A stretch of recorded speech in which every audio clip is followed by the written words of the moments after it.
Well, guys, welcome to Late Night with Lovecraft eZine, episode 12.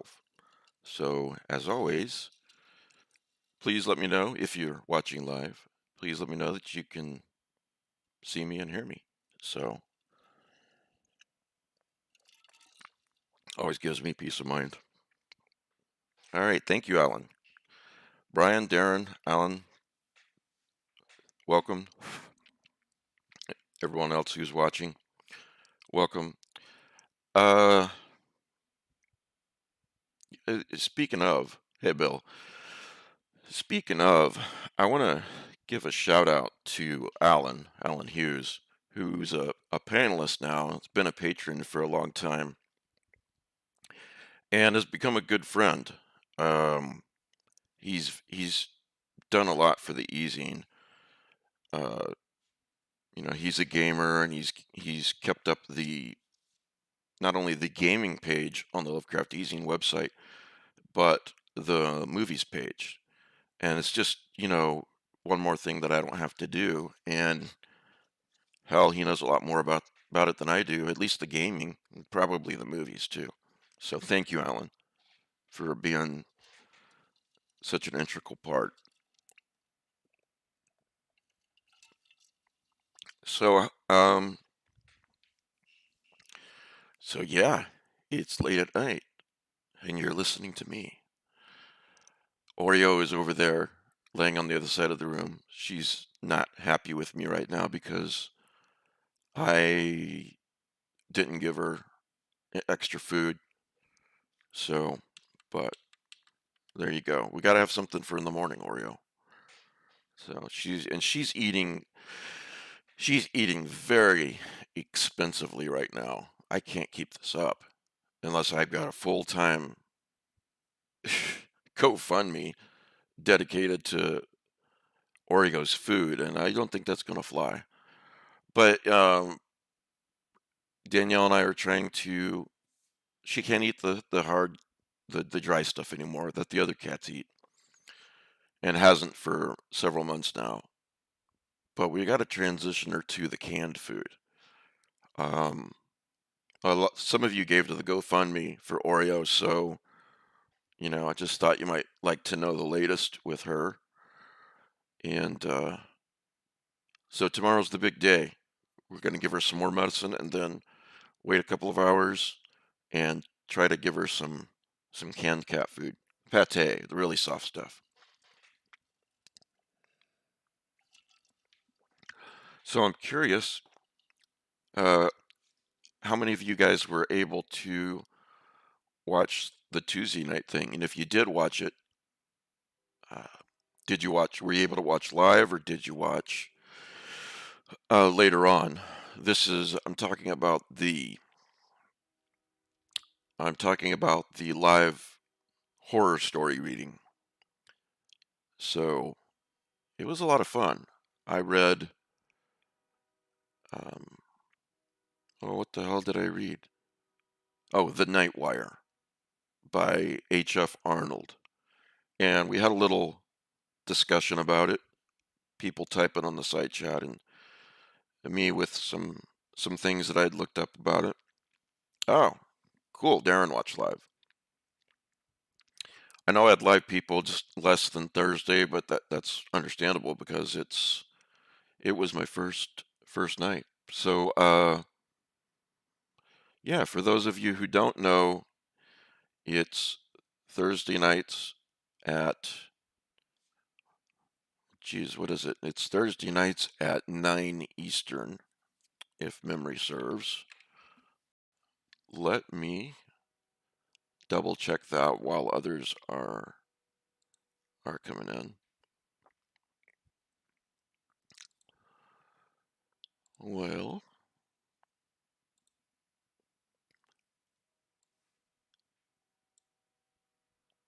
yeah, let's see here. Pulling up my there we are, there we are. Every Tuesday at 10 p.m. Eastern. So 10 p.m. Eastern, 9 Central. I got a couple of nice comments about the reading and the spookiness of that story in general. And I think it was, as a first choice, it was very apt, very apropos. So if you're going to watch it later, yeah, shoot me a message on there on the on the comments and let me know what you think. So, topics for tonight. Um,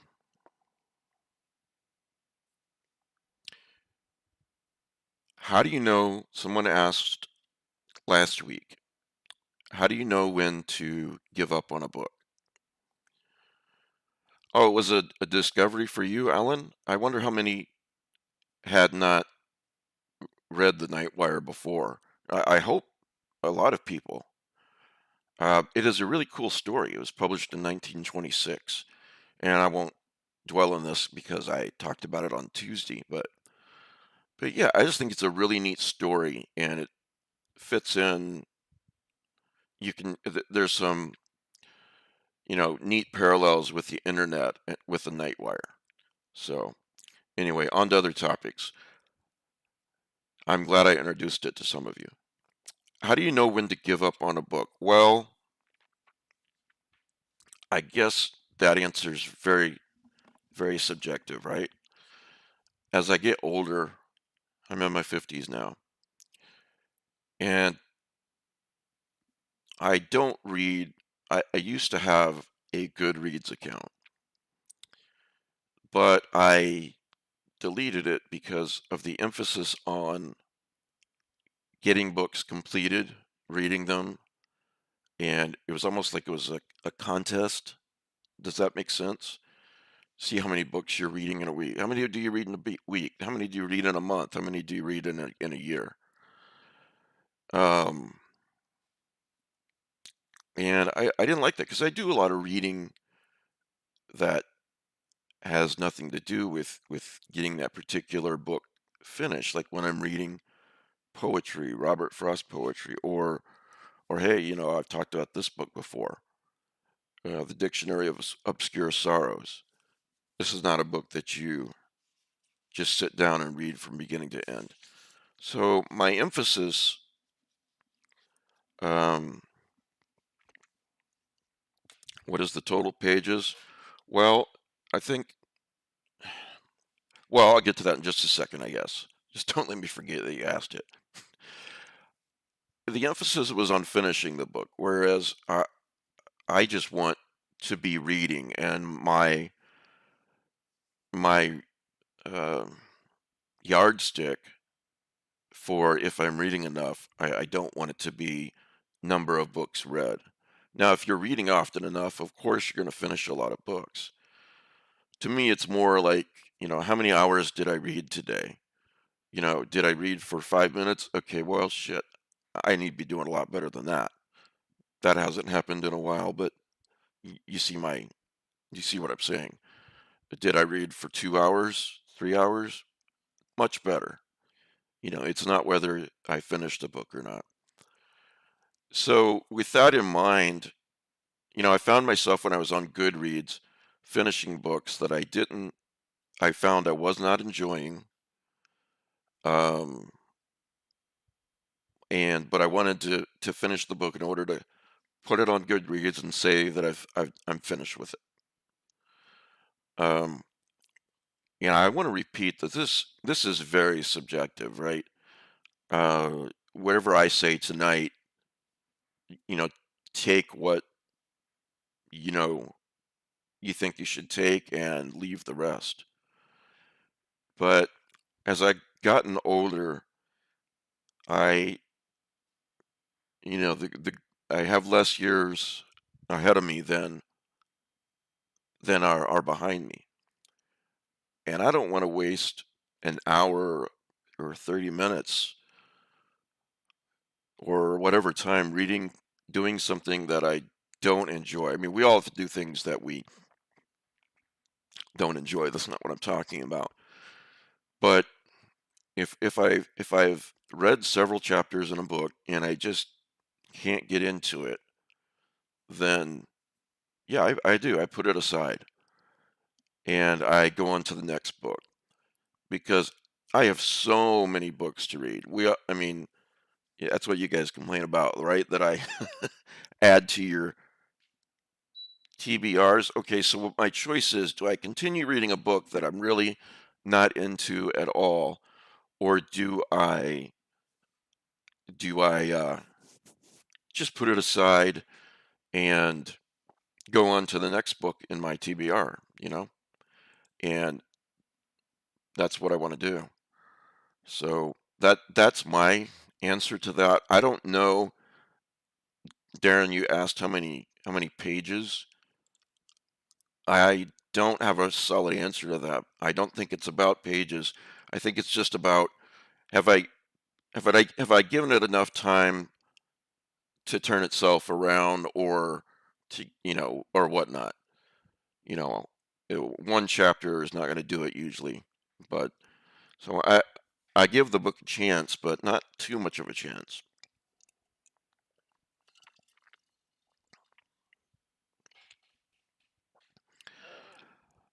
Dave says, "Do you reread anything?" Maybe a more difficult question. Do you reread anything? Actually that's far less difficult of a question for me. Thanks for the question, Dave. I reread a lot, a hell of a lot, and I've come across writers in books. I've come across passages in books that have said something along the lines of excuse me, reading is rereading, and to a certain extent, I I can really I see what they mean. You know, um, you can read a book and not be that into it. I mean, it was okay book, when you're 22, and then come back when you're 48 and think, wow, this book was a hell of a lot better. Is a hell of a lot better than I thought. Because you're a different person. You're a more mature person. You're an older person. And, I reread old favorites. I reread poetry, obviously. Um, Somebody wanted me to talk about more noir recommendations tonight. And it got me thinking about one series that I'll mention in a little bit. Excuse me, taking my socks off. Not that you need to know that. It got me thinking of one series that I really, really enjoyed. And I'm thinking, wow, I haven't read that series in a while. After the podcast tonight, I'm gonna read one of those books, or at least a big chunk. And the thing is, it's great because it's been years, but I know I'm gonna enjoy it. See, because that's the memory I have of it, but I don't remember the plot. So it's kind of a nice feeling rereading something like that, right? You know you're gonna like it. So, and as Dave mentions, comfort books, just like comfort movies and TV shows. Yeah, very much so, Dave. And of course, I can't tell you how many times I've read the Matthew Scudder books. I mean, I probably read each book 6 or 7 times in my life since I started reading them when I was 19 or so, and I've read them a lot since then. And, of course, I assume your question has to mostly deal with fiction, but there's reasons to reread nonfiction, of course. You know, we don't have most of us don't have eidetic memories, and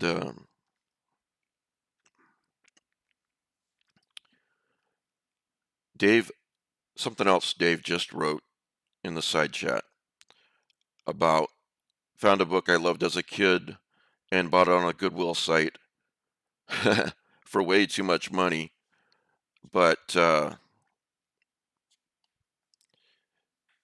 love it sitting on my shelf. Yeah, same deal. I've bought in the past. I've bought several Three Investigators books. Do you guys remember them? Did you guys read them? And Brains Benton. I don't know if you guys, that series was only 6 books, written in the 60s, but oh man, I loved that. Yes, Jupiter Jones. Jupiter Jones, the three investigators. So I've got two or three investigator books on the shelf behind me here, and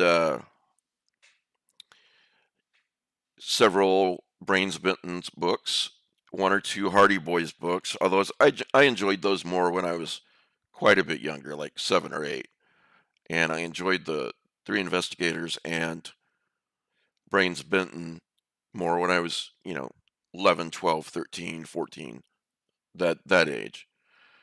You know, Encyclopedia Brown, that was, yeah, I read that as a younger age too.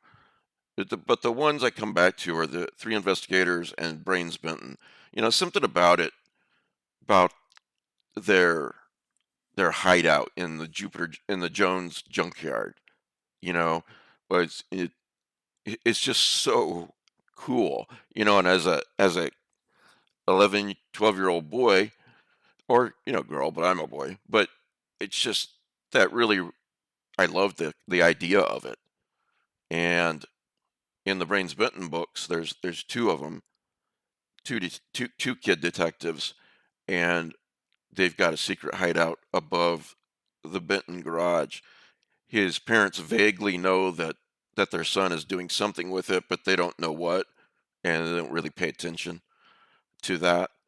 So it's as secret as it could possibly be, barring that. So anyway,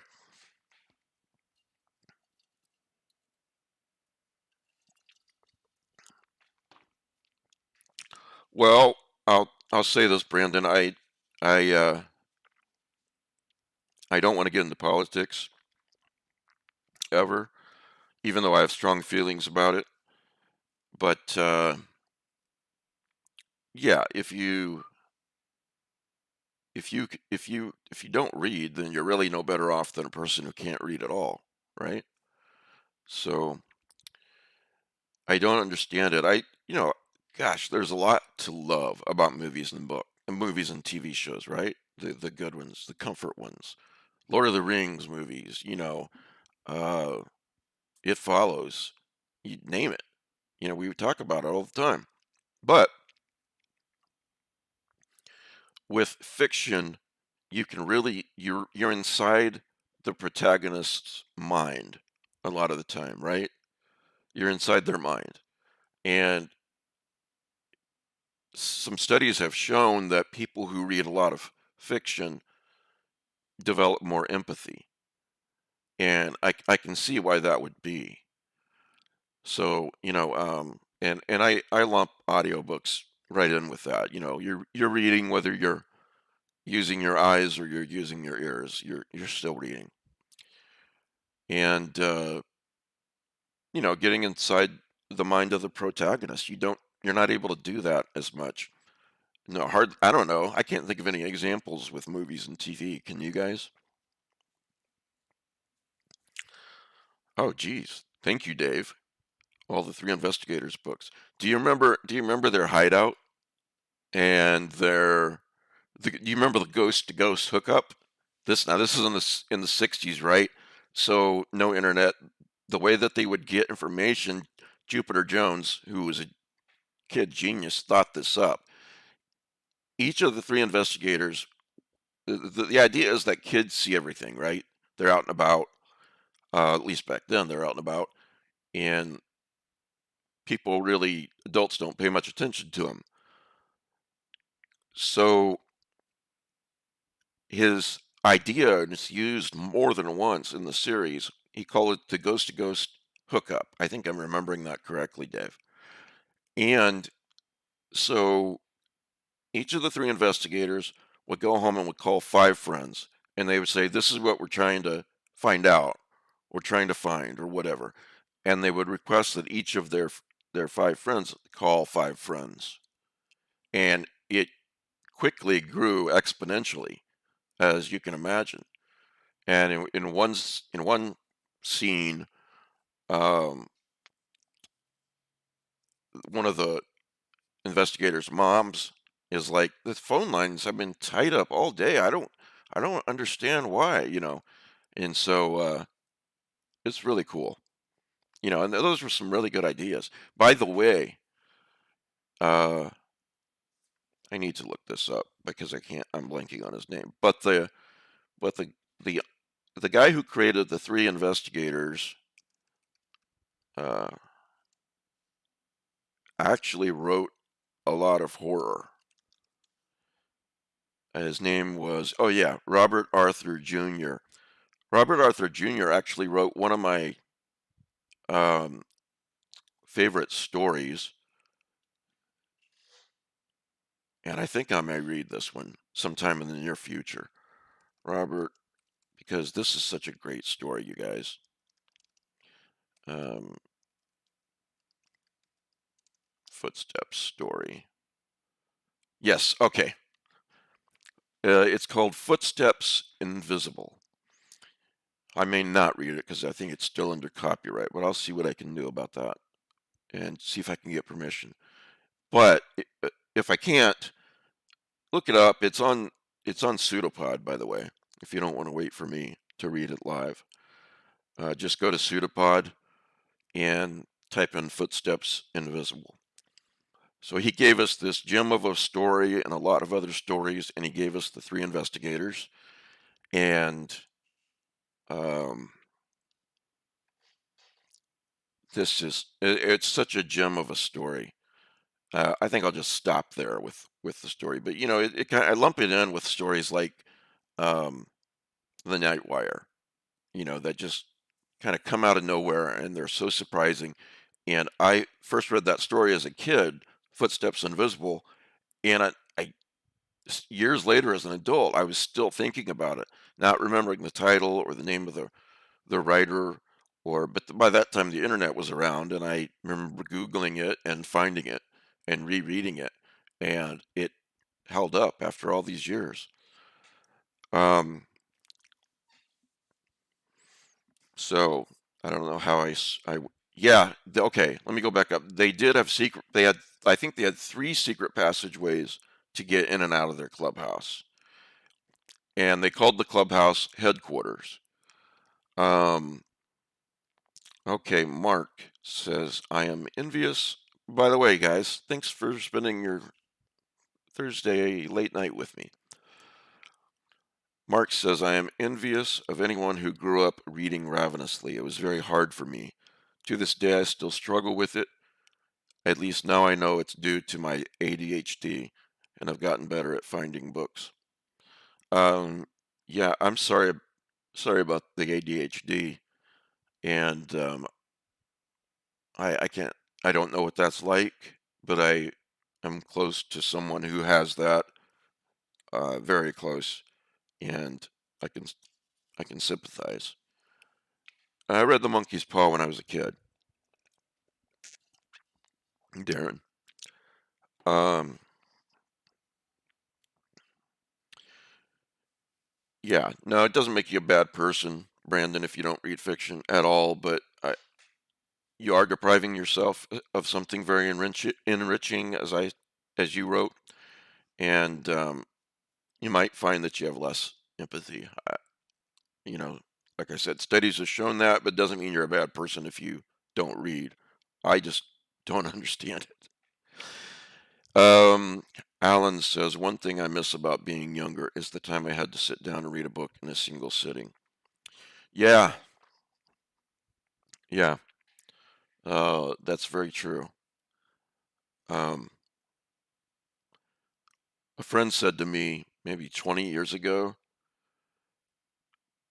that, I know what you want out of life, Mike. You don't want to be rich or famous or anything. All you really want is, to be able to sit around and read books.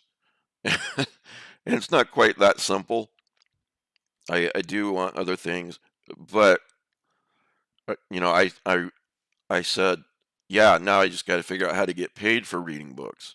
And it's funny how things sneak up on you. I just the other night I realized again and said to my wife, I said, you know, I kind of get paid to watch horror movies and TV shows and to read horror books because that's a big part of what I do.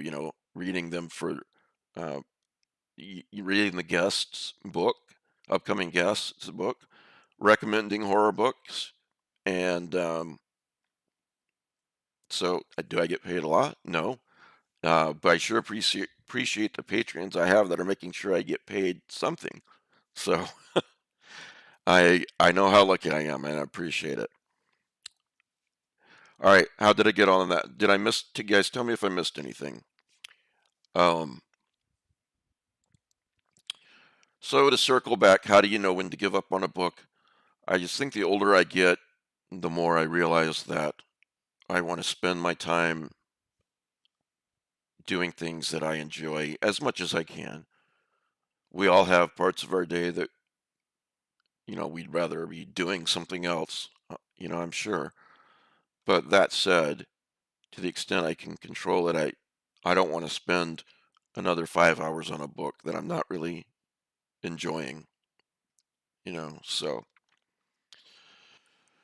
All right, let me know if I left anything out or if you guys want me to talk about something else along these lines. To move on,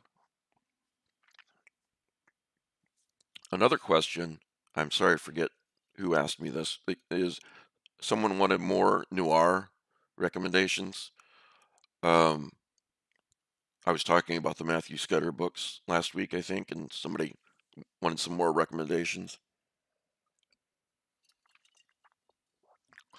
And there are a lot of noir, books out there. So I'll just speak to some of my favorites, and I'm sure I'm forgetting some. First one on the list is Spencer.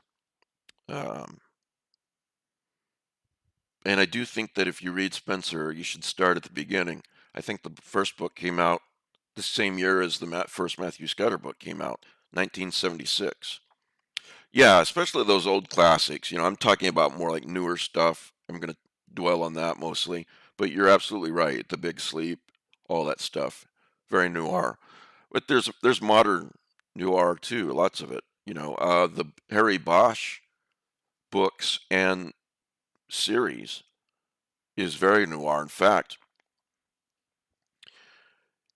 go to YouTube sometime when you're not listening to me and type in Bosch season 2 trailer and watch the trailer for season 2 of Bosch.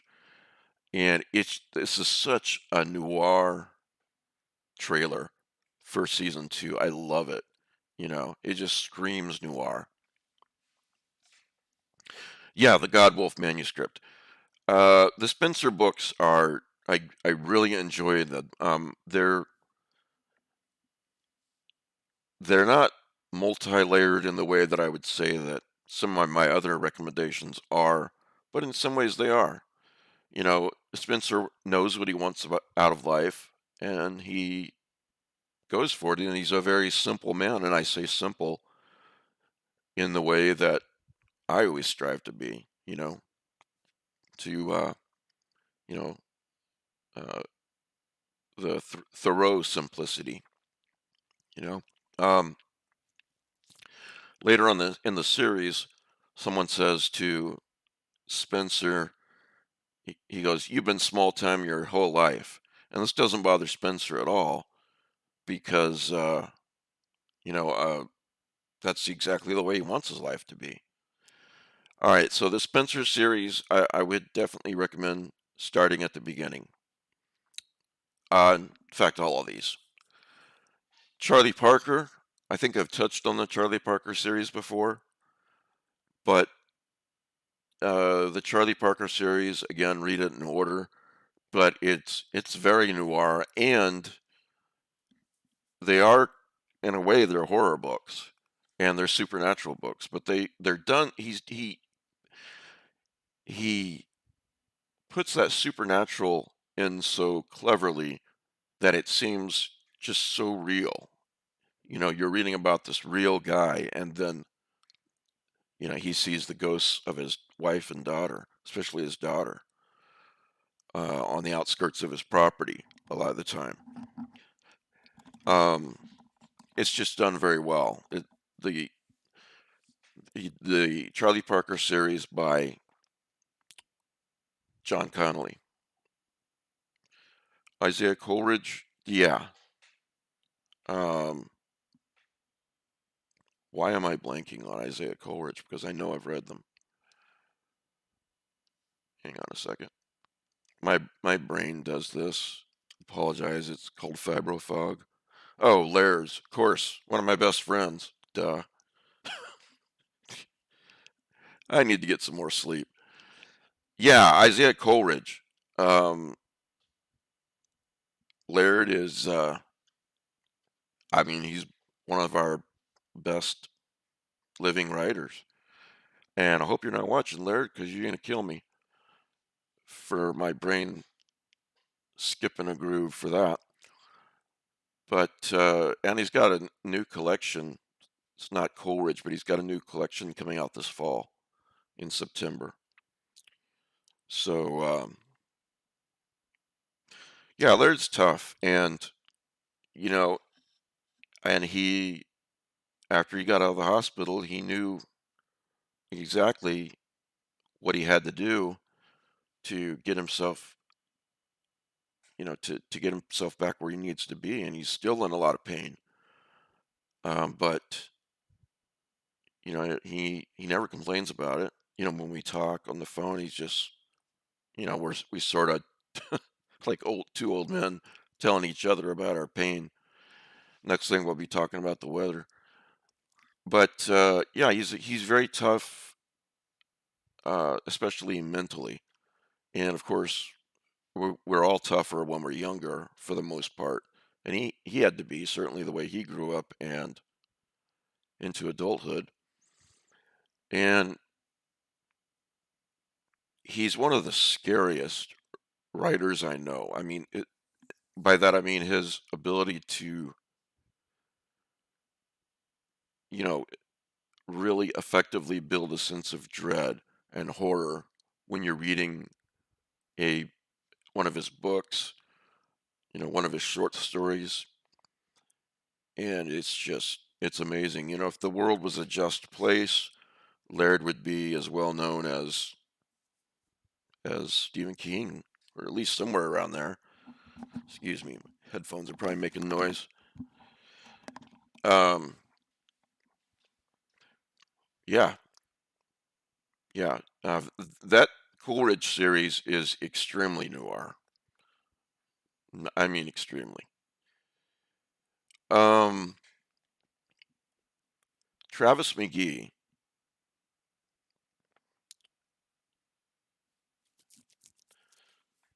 Let's see here.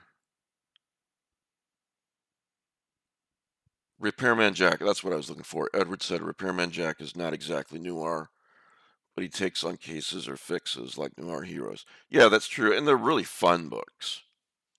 You know, they're really fun books.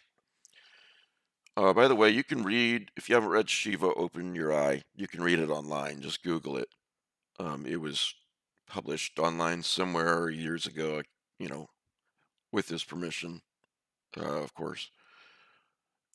And it's an amazing, it's really, you know, I think of it as Laird's solipsism short story, you know. Um, anyway, moving on, Travis McGee's still in Cedar Key. That's what old John McDonald said. The Travis McGee series by John McDonald. Oh, shit. Alan, you brought up Travis McGee right when I did. I didn't even see your comment till just now. That's weird. Yeah, Travis McGee.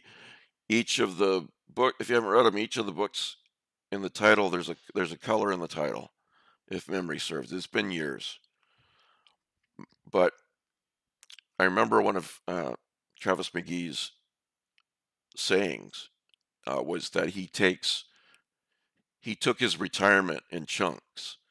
In other words, he lived his life. He didn't want to work for 40 years and then hope that he's healthy enough to enjoy his retirement. He would work, usually on a case. and or on his boat, or I think you might have worked on other people's boats too. I'm not sure. And then would do not much of anything for several months. So I've always remembered that line from Travis McGee.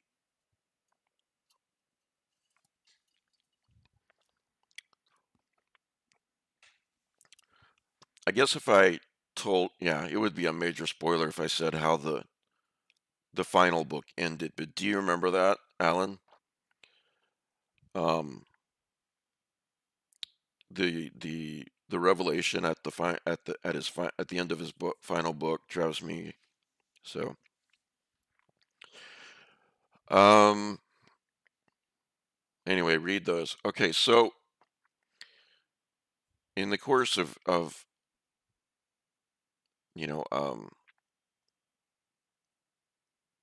dredging up my in my memory, I came across that I've watched the Kurt Wallander series, the Wallander series, and really liked it. I think there's actually a couple of them. I've seen one, and it just occurred to me while I was putting this little list together that I've not read the Kurt Wallander books, and I'm going to do that. That's something to look forward to. Of course, that's what they call Nordic noir, which I've seen some of and love. Um, the the Shetland series is very Nordic noir. I love the series. I have not been able to get into the books. I tried, but they didn't click with me for whatever reason. I mean, they're really well written. They're wonderful books, but they're just not clicking with me personally. But if you want some to watch some Nordic noir, watch the Shetland series, Shetland. Yes, Larson. And here is a big one in my view. I think there's only 6 books, but it's the it's what I was talking about earlier that I'm going to reread after the show tonight. It's the Kinsey and Gennaro series by Dennis Lehane, and there's 6 series. The first one is called A Drink Before the War. You definitely want to read these in order, as usual.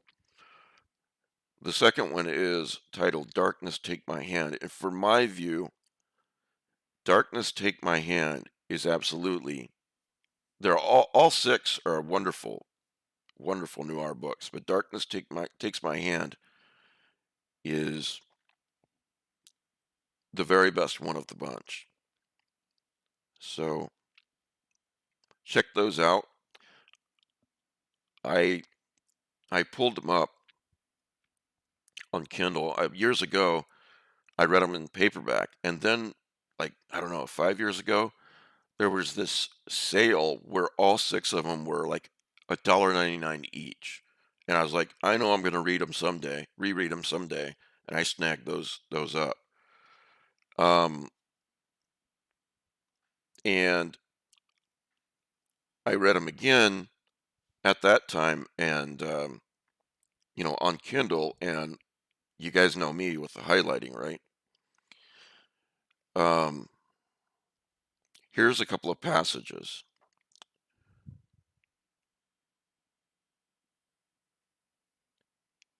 that I highlighted. If God is benevolent, then why do we have such a capacity to feel pain? Our nerves are supposed to alert us to dangers. That's the biological reason for pain. Yet we can feel pain far past the level necessary to alert us to danger. We can feel acute levels of pain beyond description. And not only do we have this capacity, as all animals do, but we further have the mental capacity to suffer it again and again emotionally and psychically.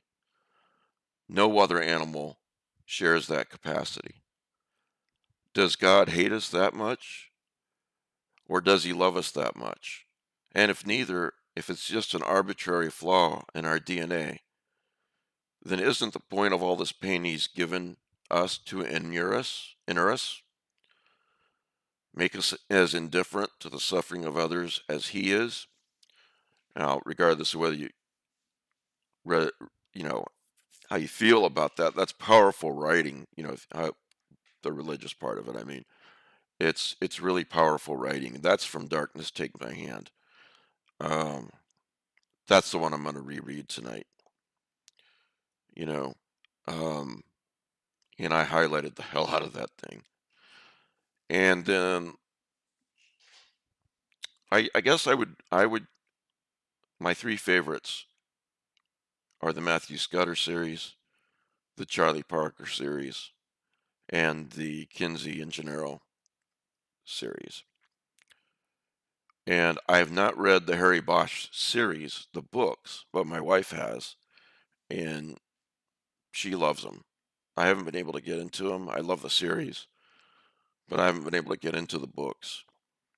Um, but I'll probably try again someday. Anyway, that's a short list of noir books, and I hope that gives you guys somewhere to go that you didn't have before. All right, here's something you didn't ask for. But I'm gonna give it to you anyway. I'm sure most of you um, will like this. Best Star Trek books, in my view. It's not really best, is it? It's whenever you see a best of list, it should really read um, favorites, my favorites, right? Hang on a second. Dave says, you may have mentioned this on an earlier Thursday, but do you enjoy highlighting, underlining, paper clipping pages, etc.? No. I don't like marking up my real books.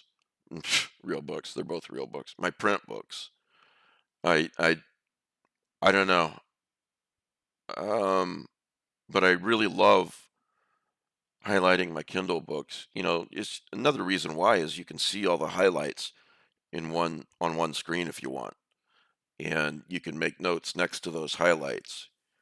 So, I love print books. I'm surrounded by about 6 shelves of print books here in the BookHouse, but I I just don't. Uh, the Kindle books are great for the highlighting for me. So there's my answer to that. Start. My favorite Star Trek books are, and if you guys have read either of these, any of these three, let me know.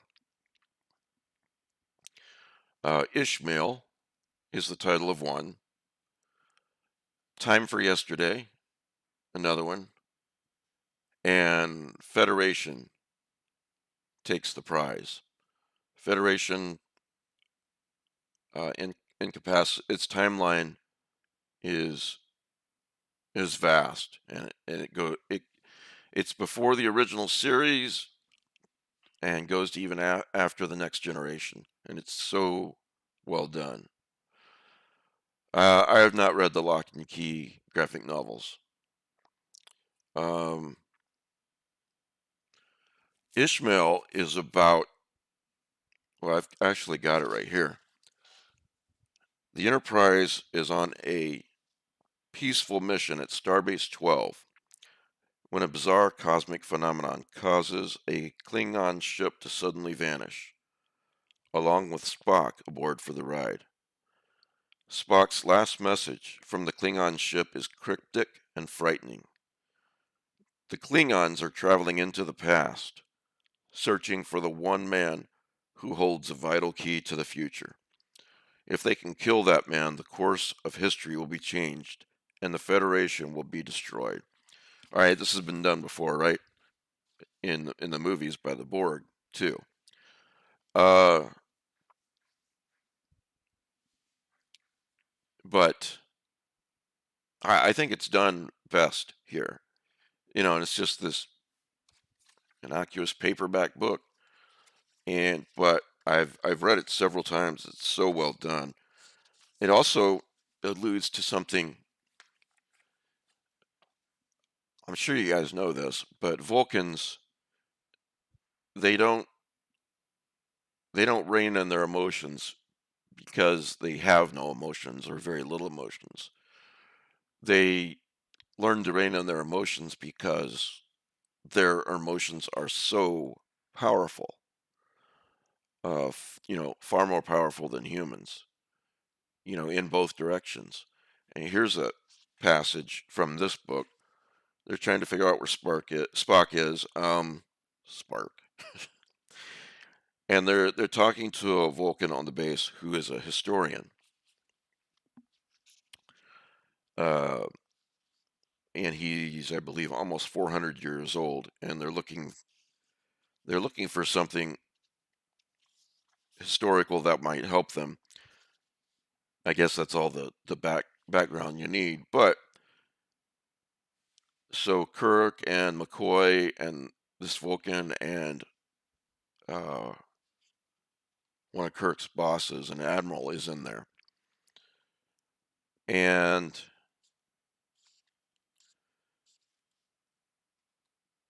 in his office on the base, there was a sound from the console. The older Vulcan is sitting at his computer. A faint, sharp hiss of intaken breath that drew Kirk's eyes as though it had been a cry of raw rage.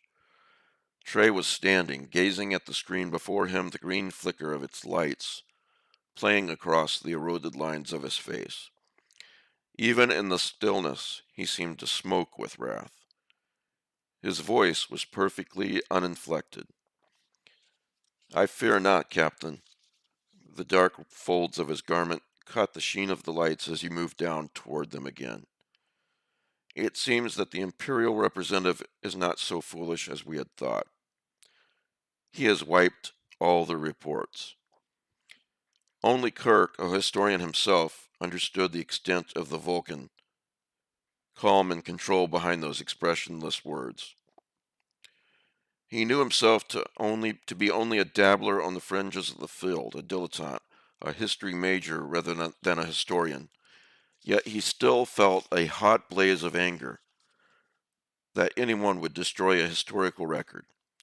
In his days at the academy, he had met mousy and mild-mannered members of the history faculty who would savage anyone who laid a hand on their notes, and for the most part, they had only been involved with the love of history for 40 or 50 years. The Vulcan had been steeped in records of the past for 6 times that long. Were he any other man, he would have been in a killing rage. As it was, the silence that surrounded him and emanated from him was as cold and weighty as the slag of a dead star. So, yeah, on the Vulcan emotions thing. And this passage is a great illustration of some of these books. Some of these Star Trek books, they were phoned in, right? But many of them were not. They were really, really well written. And this book is a great example of the author not phoning it in and taking it really, really seriously. Um, yeah, and a lot of female authors, you know. In fact, all three of my favorites are by female authors, and Federation, if memory serves, shares the byline with a male. But I think that, well, this one's by Barbara Hambley, and I don't have time for yesterday in front of me. You think that's Diane Duane? I don't remember for sure, but I know it was a woman. But anyway, those are my favorite. Um, Ishmael, Time for Yesterday, and Federation. And I'm curious if you guys have read those, and if you haven't gotten into Star Trek in a while, maybe try those. Um,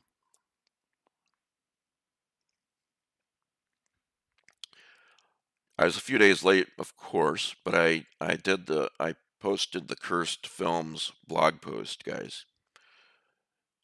It's on the Lovecraft eZine website, and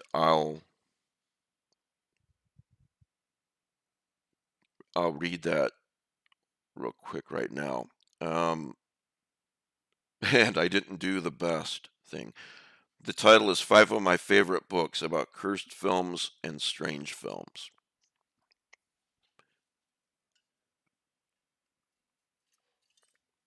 Excuse me. I have to drink water a lot. Paul Tremblay's new novel, horror movie, landed last week. It's a chilling twist on the cursed films genre, quote unquote. Paul sent me a copy. Thanks, man. I really enjoyed it. And I interviewed him about horror movie this past Sunday with help from John Langan and the Lovecraft eZine podcast gang. After you read horror movie, check out my curated list of books about strange and or cursed films below. It's not exhaustive. There are other worthy contenders. This is just a short list of books that I've personally enjoyed, and I've tried to include some that you might not see on other lists. Drive Shaft, for example. And then I say, if there's any books that others would like to recommend, have at it in the comments. I'd love to. Number one, Universal Harvester. So I write, this one just might be my favorite. It's set in the late 90s in Iowa during winter in a video store. I'm from Iowa, and this novel really rang true for me. It's an ambiguous story, so just know that going in. But then again, life can be pretty ambiguous. All right, that's me, and here's the synopsis from Amazon that I quote. Life in a small town takes a dark turn when mysterious footage begins appearing on VHS cassettes at the local video hut. Jeremy works at the video hut in Nevada, Iowa. It's a small town in the center of the state. This is the late 1990s, and even if the Hollywood Video and Ames poses an existential threat to Video Hut, man, losing my voice, there are still regular customers who rush in the late afternoon. It's good enough for Jeremy. It's a job, quiet and predictable, and it gets him out of the house, where he lives with his dad, and where they both try to avoid missing mom, who died 6 years ago in a car wreck. But when a local school teacher comes in to return her a copy of Targets, starring Boris Karloff, she has an odd complaint. There's something on it, she says, but doesn't elaborate. 2 days later, a different customer returns a different tape, a new release, and says that it's not defective exactly, but altered. There's another movie on this tape. Jeremy doesn't want to be curious, but he brings the movies home to look, and indeed, in the middle of each movie, the screen blinks dark for a moment, and the movie is replaced by a few minutes of jagged, poorly lit home video. The scenes are odd and sometimes violent, dark, and deeply disquieting. There are no identifiable faces, no dialogue or explanation. The first video has just the faint sound of someone breathing. But there are recognizable landmarks. These have been shot just outside of town. In Universal Harvester, the once placid Iowa fields and farmhouses, now sinister and imbued with loss and instability and profound foreboding. Um, so that is Universal Harvester by John Darnielle. Fun fact, horror movie started because I think Stephen Graham Jones told Paul that he needed to watch this YouTube conversation between John Darnielle and somebody else about this topic, I think. Uh, Cursed films. I haven't watched it, but I should. Number two, Memento Mori, The Fathomless Shadows by Brian Hauser. Pete Rollick introduced me to this novel, and I'm so glad he did. It has a definite King in Yellow vibe. Underground filmmaker Tina Mori became a legend in the 1970s with A Stolen Camera, a series of visionary Super 8 shorts, and a single feature film heralded as her masterpiece, Dragon's Teeth. Then she disappeared under mysterious circumstances. Was it foul play, or did Tina Mori go somewhere else? Wonder where that could be. Carcosa, maybe. And if so, where? Could it have been the otherworldly Carcosa, so often referenced in her films? Through many layers, including letters, a zine made by a teenage horror film fan, and a memoir written by Maury's college roommate and muse, film historian and debut novelist Brian Hauser, very meta, dives deep into Tina Maury's life and legacy, exploring the strange depths and fathomless shadows situated between truth, fiction, fantasy, and the uncanny. Um, Number 3, Drive Shaft. Now, you may not have even heard of this one, or the one, or the previously, Memento Mori. Drive Shaft by Butler. Excuse me, Michael Butler. This book caught my eye because it features a guy obsessed with Margot Kidder. I just love this kind of book. When a mysterious cult horror film from the 1970s pops up on YouTube, Ben simply has to see it. He has to see it because it's a horror film, but mostly because it stars Margot Kidder. Ben asks his girlfriend Lena to watch it with him. She does. Drive Shaft, however, is no ordinary film, and before they know it, Ben and Lena are trapped within its murky and disturbing world. Luckily, they meet fellow Drive Shaft victims, Frank and Catherine. The foursome decide that the only way to rid themselves eh, of the Drive Shaft curse is through exorcism. And then not last, I'll go over these next two fast. Night Film by Marisha Pessel. This I was really enthralled by. Oh, right. Yeah, you're welcome. I think I sent that to the 25 and up Patreons um, a few months ago or last year. Um, this book, I really like this book. Night Film tells the haunting of a journalist who becomes obsessed with the mysterious death of a troubled prodigy, the daughter of an iconic, reclusive filmmaker. On a damp October night, beautiful young Ashley Cordova is found dead in an abandoned warehouse in lower Manhattan. Though her death is ruled a suicide, veteran investigative journalist Scott McGrath suspects otherwise. I'll skip down. The last time he got close to exposing the director, McGrath lost his marriage and his career. This time he might lose even more. Then last but not least, that's right, Experimental Film by Gemma Files. Um, in a lot of ways I think, it came before, this maybe started a little bit of this subgenre. Um, and it is excellent. So those are the five, and they're on the Lovecraft eZine website. So, all right, what else do you want to talk about before we say goodnight?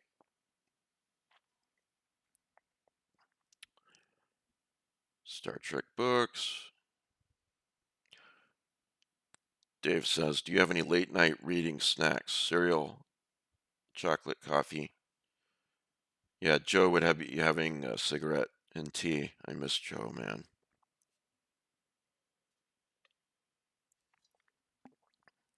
I miss Joe. I miss Rick. I don't mind saying that it really, really hurts. I'm not the only one who misses those guys, and I know that. I know that. But I do miss them very much.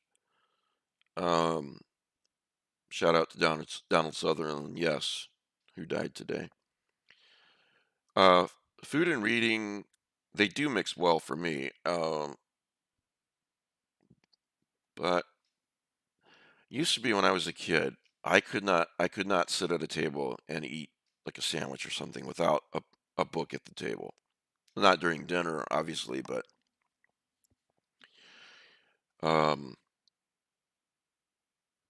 but lunch, any meal that I ate by myself, I had a book there. Uh, I like grams. I eat them dry a lot of the time as a snack. Um, Drink a lot of water. Sometimes I drink Gatorade. Um, do drink coffee even at night, but it's like if I want to stay up late, I drink coffee. Yeah, Brian, or who just wrote? Yeah, Darren. Darren says great anthologies like The Dark Descent. Yeah, that is one. That book is classic. Brian says love late night popcorn. Yeah, I almost mentioned popcorn because I do. When I was a kid, microwave popcorn was a delicacy of almost, because it was more expensive than using a popcorn popper. Um, these days, it's kind of the other way around, I think. What do you guys think? Um, and then, of course, when I get too tired to read and I go to bed, I, a lot of times I listen to the same book on audio, on Audible.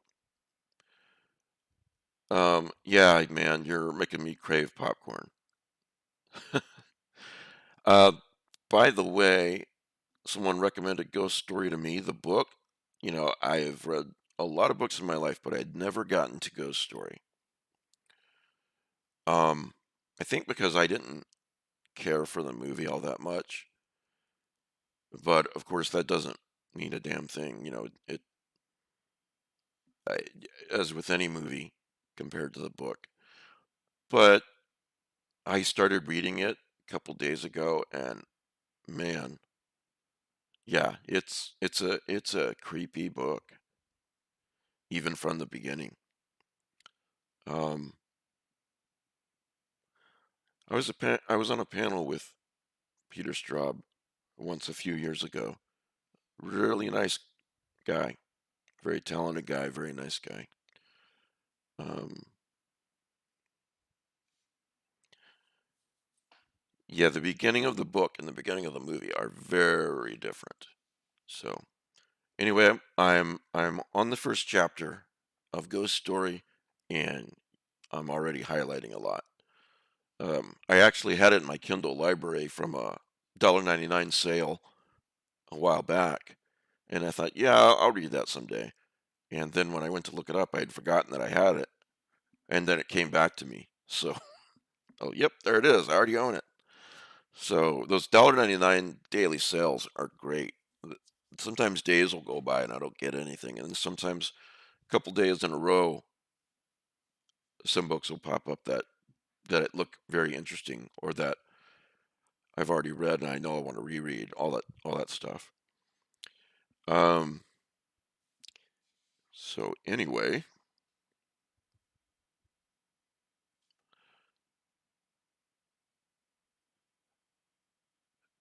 I was going to talk about Marcus Aurelius, but I think I'll save that for next Thursday.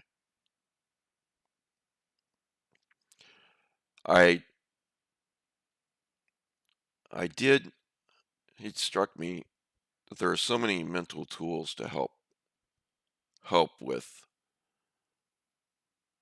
depression, or to stop a person from beating up on themselves, or to help a friend maybe not being so hard on themselves.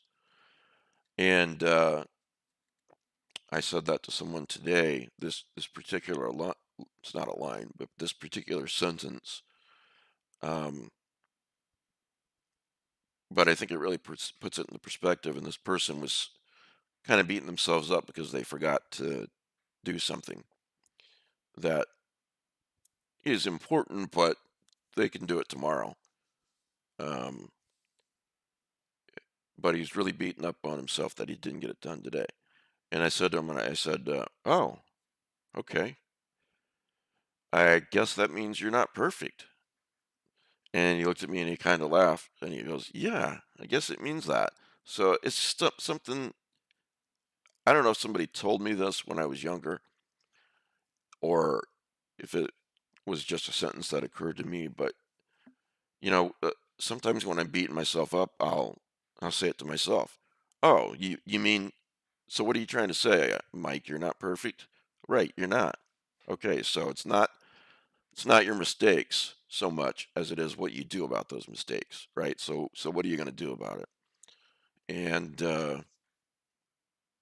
and yeah. And by the way, you can use that particular line, uh, that sentence when somebody's berating you. Let's say somebody's berating you for a mistake you made or whatever. Um, because we all do make mistakes. That's the best thing to say to them. Say, okay, John is John's berating me for this, and I would say something like, "Oh, so John, you mean I'm not perfect? Oh my God, thank you for letting me know. I just realized I'm not perfect. I really appreciate you pointing that out." And that'll usually shut them down. But most of all, it's a really good tool to use on yourself. You know, we all make mistakes, and sometimes we're a lot kinder to other people than we are to ourselves, right? So I hope you guys are being kind to yourself. If there's, you know, I hope you enjoy your weekend. I'll see you on Sunday, right, with the Sunday podcast. By the way, we have a guest. His name is Kelly Young. He's going to talk about his new book. So, deal with that guy. Um, but yeah, that should be a lot of fun. I love Kelly. Um, yes, Brandon, great idea. Anyway, guys, thank you for spending your Thursday evening with me. Please be kind to yourselves, um, and enjoy the rest of your evening. Enjoy your Friday. And thank you for spending your Thursday night with me. And I will see you on Sunday. All right.